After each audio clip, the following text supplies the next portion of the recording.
Hey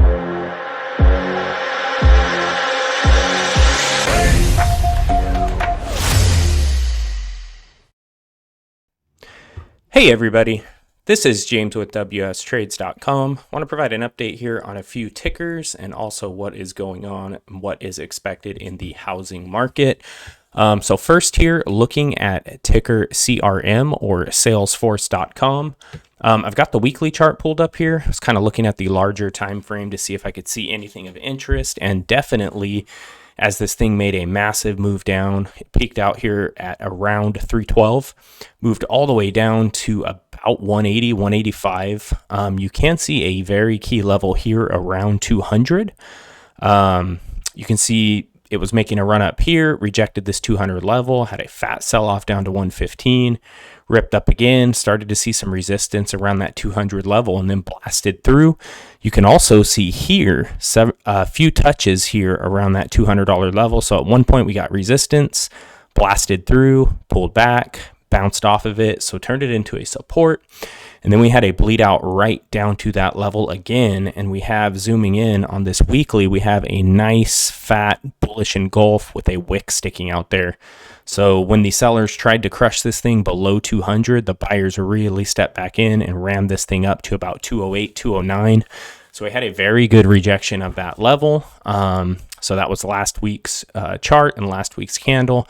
But as you can see, more weakness here this week. We got a big wick sticking out on top and a pretty decent body to this candle we got going on for this week. You can see it's down 3.3% on the day. That was definitely a good sign that it came down there and rejected that level. Might be heading down there to test it again, but kind of seeing these levels in the past and kind of what happened here last week, I kind of took that as a sign that it might be a good time to sell a put spread. So I went down and I got 185 on my short put and 180 is my long. So it's a 5 wide there to the downside. So that is a new trade that I just got into today.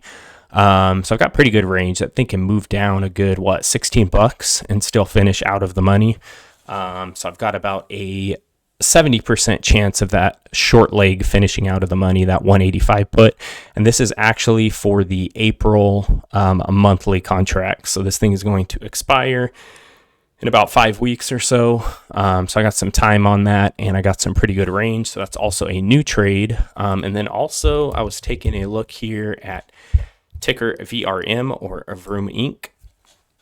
This chart's pretty ugly. We had some recent earnings here.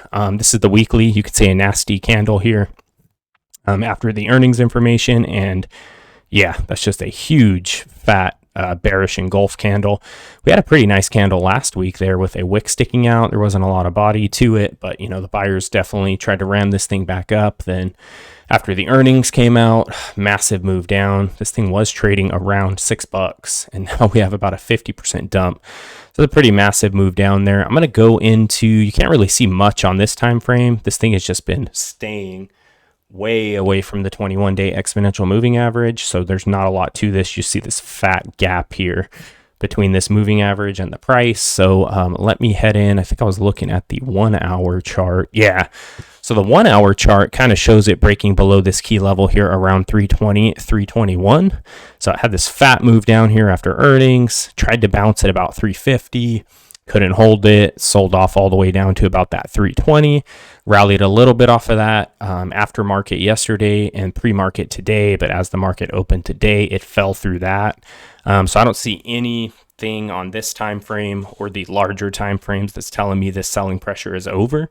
And this thing is going to reverse. The RSI is pretty beat down right now at 17 on this time frame. So I mean, I would expect this thing to try to recover here, but the first level that I'm going to be looking at is 320, because you saw it bounced off it right here, tried to hold it, could not hold it, fell through it. So I'm going to need to see this thing show me some signs here, maybe make like a higher low or something. But right now, pretty much on all time frames, this thing is just beat down and it continues to work down and continues to make lower lows and lower highs.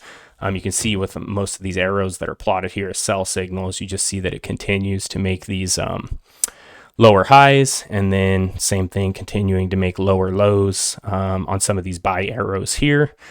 Some of these buy and sell signals are actually pretty good if you actually trade it off of these. This is my trend reversal indicator. You do see some decent little swings there. If you were able to short here, geez, that would have been a nice move. And then if you took this signal here to short there, that would have been a massive profit because the thing was up over $6 at that point. So yeah, it's kind of what I'm seeing there on ticker VRM. Also, I saw a lot of people were looking for housing market data today. So I did find this article here from Reuters, and it says U.S. house prices to rise another 10% this year. We kind of know that home prices have been out of control. Inflation and costs of a lot of things have been out of control, but it's saying here that U.S. house prices are set to climb in double digits this year, even as the Federal Reserve embarks on its expected series of interest rate hikes, according to a Reuters poll of property analysts who forecast a seller's market for another 2 years. Record low interest rates and a scarcity of homes to buy, so inventory is really low there, combined with unexpectedly explosive demand during the pandemic, sent the average house price up 17% last year. So yeah, last year was a massive surge in home pricing there, and they're mentioning a few things there that are contributing to that, like the scarcity of homes to buy or the lack of inventory. Says here the strongest annual rise in the last 2 decades. So we're talking, 20 years back, we did not see that big of a spike in home prices. So let's take a look back here just at the indexes and kind of see what's going on. We see Facebook up 0.4%, EWZ, that's the Brazil ETF, up 0.55%. So we got NASDAQ futures right now up 0.6%. Bitcoin futures hanging in there, up 0.75%. MPC up 0.89%. No surprise there. Oil has been out of control. S&P futures, strong day right now, up 1%. Also Dow futures up 1%. TQQQ related to the NASDAQ there, you see that's up almost 2%. And yeah, XLE, this is an energy ETF popping off here, up almost 2%. And then X making another big move. They've been on a crazy rip here, up almost 3% on the day. We've got the RSX, which is the Russia ETF, having another bleed out today, another move lower, but nothing like we've seen the previous 2 days before that. VIX is down a little bit right now. Fisker down 2%. Splunk down 1.8%, and Virgin Galactic or Space down 1% right now. So I'll continue to keep you guys updated here on the markets and various tickers. Please like this video. Please also subscribe to the channel if you're not subscribed. Hit that notification bell. Appreciate you guys for taking the time to watch this. Talk to you soon.